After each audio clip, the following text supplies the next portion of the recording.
کوئی قاری کوئی نہیں ہے، تم جیسے نمازیوں جیسا کوئی نمازی بھی نہیں ہے۔ کیا ہم نے سوچا کہ ہمیں نماز کیا درس دیتی ہے، ہمیں قرآن کیا درس دیتا ہے، ہمیں قرآن کیا کہتا ہے؟ صرف ماں باپ کے بارے میں ذرا سنو۔ میں نے جو قرآن مجید فرقان حمید کی آیت آپ کے سامنے تلاوت کی ہے، اللہ پاک نے فرمایا محبوب جب یہ پیسے والے لوگ، مالدار لوگ آپ سے آ کے سوال کریں، یسألونک ماذا ینفقون، یہ پیسہ کہاں پہ خرچ کریں، کس جگہ کے اوپر یہ دولت خرچ کریں جس سے خدا اور مصطفیٰ راضی ہو جائیں، سنو اللہ کا قرآن کیا کہتا ہے، فرمایا یسألونک ماذا ینفقون، محبوب جب یہ آپ سے آ کے سوال کریں کہ یہ پیسہ اور دولت کہاں پہ خرچ کریں، کل ما انفقتم، میرے محبوب آپ اپنی زبان پاک سے اعلان فرما دیں خدا تمہاری اس دولت سے پیار کرے گا، خدا تمہارے اس پیسے سے محبت کرے گا، خدا تمہارے اس پیسے کو درجہ قبولیت عطا فرمائے گا۔ کس پیسے کو درجہ قبولیت عطا فرمائے گا؟ فرمایا ما انفقتم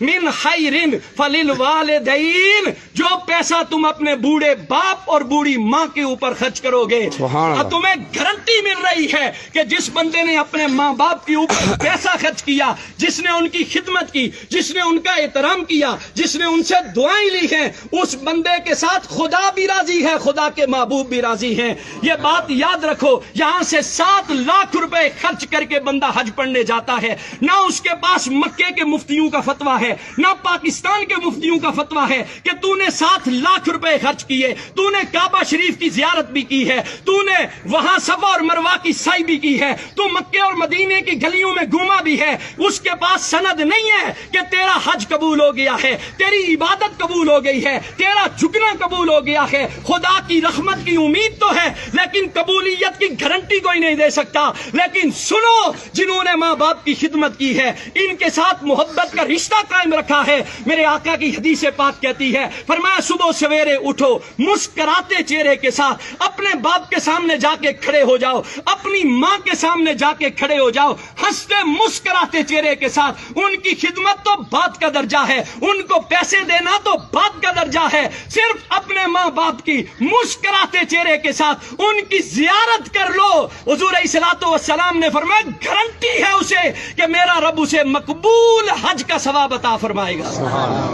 ہم یہاں سے حاجی صاحب بننے کے لیے مکے کی گلیوں میں تو جاتے ہیں، مدینے کی گلیوں میں تو جاتے ہیں، پیسے تو خرچ کرتے ہیں۔ کبھی سوچا تمہارا بوڑھا باپ گھر میں بیٹھا ہوا ہے، کبھی سوچا تمہاری ماں وہ محبت کی نظروں سے تمہیں دیکھ رہی ہے، شاید میرے بیٹے کو زندگی کا گزرا ہوا کوئی لمحہ یاد آ جائے، شاید اسے زندگی کی کوئی بیتی ہوئی یادیں ستائیں کہ میرے باپ نے میرے لیے اتنا کچھ کیا تھا، میری ماں نے لوگوں کے دروازوں کے اوپر جا کر کپڑے دھو کر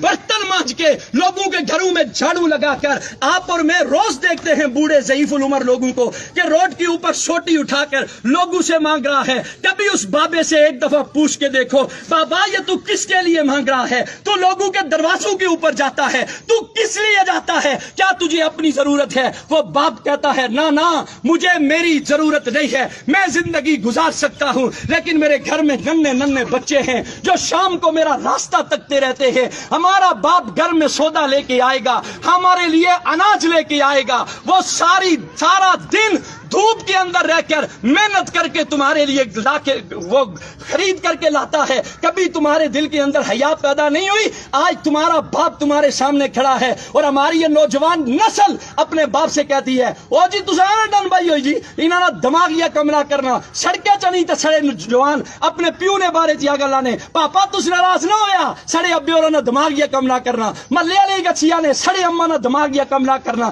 میں حیران ہوتا ہوں ایسی اولاد پر۔ یاد رکھ لو جو قرآن اور حدیث ہمیں پیغام دیتا ہے، خدا کی عزت کی قسم کھا کے کہتا ہوں خدا دولت سے پیار نہیں کرتا۔ جو دولت ماں باپ پہ خرچ نہ کرو، وہ تمہارے سجدے، تمہاری عبادات، تمہاری ریاضات، تمہارا قرآن کی تلاوت کرنا، اگر تمہارے بوڑھے ماں باپ تم سے ناراض ہیں تو یہ بات دل سے نکال دو، خدا تمہارے سجدوں کو قبول کرے گا، خدا تمہاری عبادت کو قبول کرے گا۔ ماں کا تو کیا کہنا میرے بھائی، ماں تو زمانے کی وہ ہستی ہے جسے مجھے قرآن نے چاند کہا ہے. ساری کائنات ایک طرف ہے, ماں کی ہستی ایک طرف ہے. ماں جیسا تو اللہ نے کائنات کے اندر کسی کو پیدا ہی نہیں کیا ہے. وہ ماں جس